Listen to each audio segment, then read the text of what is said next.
Asics SuperBlast Max Cushion Daily Trainer with Super Shoes Form. Let's have a look after 200 kilometers.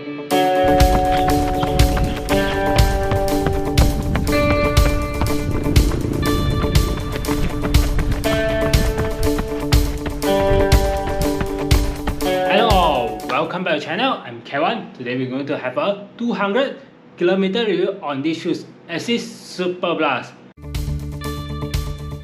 Before we start, disclaimer, no one pay me any money or give these shoes to me. I purchased the shoes by my own money. All the review at here is by my own opinion. There's a timeline below, feel free to move around. In this video, I'm going to talk about some of the specs of the shoes to refresh. If you want to watch the full review, you can go to the first video. Then I'm going to talk about how I'm going to use the shoes in this 200 kilometer, and did I change any opinion on my like and dislike on the shoes. On today's run, I bring the shoes out for a 15 kilometer road racing, the YOLO run at Bandar Kinara. For me, I feel like it's a good place to test out the shoes before heading to this 200 kilometer review. So it's a hilly road that I can test the shoes, and I finished 15 placing in 1 hour 8 minutes with these shoes. Quick spec on the shoes. For my size US 11, the shoes weigh at 258 grams. For the heel at here is 45.5 mm. Forefoot here is 35.5 mm. 10 mm drop, no carbon fiber plate. Two different type of form, FF Turbo and FF Blast Plus. Very well ventilated upper, thin layer of racing type tongue, and some padding around the heel collar. For the bottom is nearly full coverage of the rubber, similar with Noah Blast 3. How I use the shoes in this 200 km. I use the shoes for a 5 km easy and recovery run to a 20 to 30 km long run. I even race with it, speedboat with it, tempo with it. I did everything with the shoes. Let's start with the easy and recovery when I'm using the shoes. When I'm using the shoes during that time period, it's a very comfortable shoe because the high amount of the foam around the shoes and the comfortable. But one thing is, because of the responsive of the shoes, it wants you to go a bit faster when you're doing your easy and recovery. I'm not so recommend when you're using these shoes for easy and recovery after your hard session because of the FF Turbo that want you to go faster during that period, because that period you need to go slow to recover your leg. For speed workout, I'm going to put in interval and tempo together. The shoes are not really built for that because of the high stack height of the shoes. For me, I feel a bit unstable when I'm going for the high speed reps, especially like 400, 800 or 1.6 km. The shoes feel a bit wobbling at the ankle here, so I'm trying to adjust back my ankle during that run rather than focus on my repetition. So for speed workout, it's not really there. For long run, definitely is the shoe of my choice because of the form at the shoes and the responsive of the form. It's very fast and it's very comfortable because of the lightweight, so you won't feel your leg tired, especially when you're in the long run after 25 to 30 km. I use these shoes for 25 and 30 km for both run, and my leg doesn't feel tired when I'm using this, and the shoes still can go on it. Just like a Super Shoe Meta Speed Sky Series without the carbon fiber plate. Let's talk about the upper after 200 km.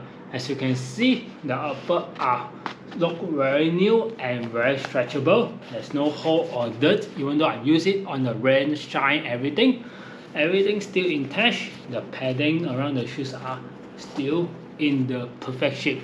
But on the other side, the left side, there's something weird happened here. So if you can see around this area, you can see something like a dimple or pimple coming out at here.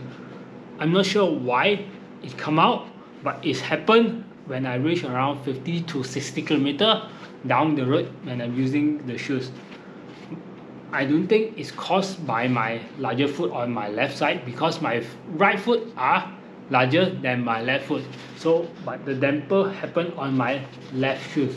I'm not sure is it because of the crease of it when I'm running. So there's nothing annoying, just some weird dimple around the upper. There's no hot spot on the upper. Let's move to the form area. There's the magic happen, the responsive, the bounciness, that everything happen at the form. So for here you can see some of the crease happen at the bottom and the upper of the both form. This is because the shoes are getting compressed during the run and fold repeatedly during the run. So the form are still very nice, just some wear and tear at here. This is the common wear and tear that happen for my both part of the shoes, because when I run, both shoes are sometimes shaving each other. So especially this place that flare out definitely will be shoving with my other part of the shoes. Let's move to the bottom part of the shoes that take most beat. So if you can see here, especially the top part here and the middle part here, this is where I land and take off the most. So you can see the pattern of the rubber is gone at this area, and this part are starting to follow it. Compared to the other side of this area, you can see the line, the groove still a lot, but on this side already starting to wear off. This is the part that I always land when I take off.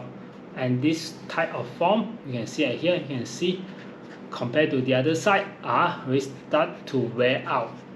Same as the other side of the shoes, the rubber at here are starting to wear off and the form are starting to chip off at this area. This is the way I run.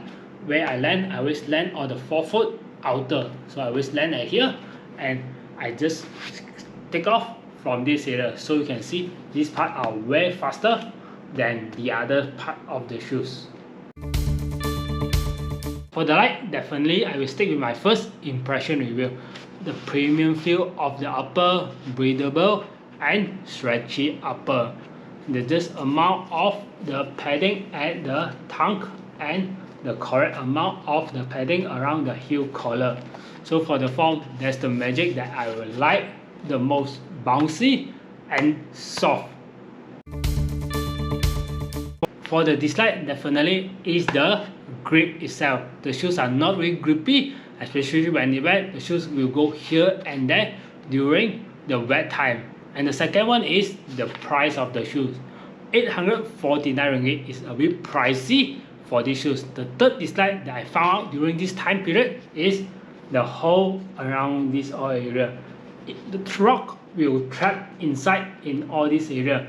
Most of my run, around 70%, after I finish my run, I found out there's some rock stuck inside here. So I have to peel it off, all the rock out from the bottom of the shoes. How I'm going to use these shoes? Definitely, I will drop these shoes out for my speed day, fartlek or interval. I will keep using these shoes for my long run, base run and easy day. Even though easy day is not really there because of the bounciness that want me to run faster, but because I doesn't have easy day shoes, so this is the shoe that will fall under easy day, base run and long run. In conclusion, should you buy these shoes? What I think is no. Why? Because 849 ringgit for this pair of shoes are a bit pricey, and this without carbon fiber plate. But for this form, affectable you can find at the Meta series, the Sky and the Edge. If you want to have this kind of lightweight and responsive, I think you should go to a bit higher to that series, so you can use on the race day and your fast day. But if you want to go for a much more versatile and cheaper version, you should go to this one, Noah Blast 3. It's a very comfortable, fast and bouncy shoes. The shoes I'm using, this one already reached 1000 km and I still very like it. That's all for the Asics SuperBlast 200 km review. Feel free to leave your comment down below what you think about these shoes and what shoe that I should test next time. That's all. See you guys on the next review.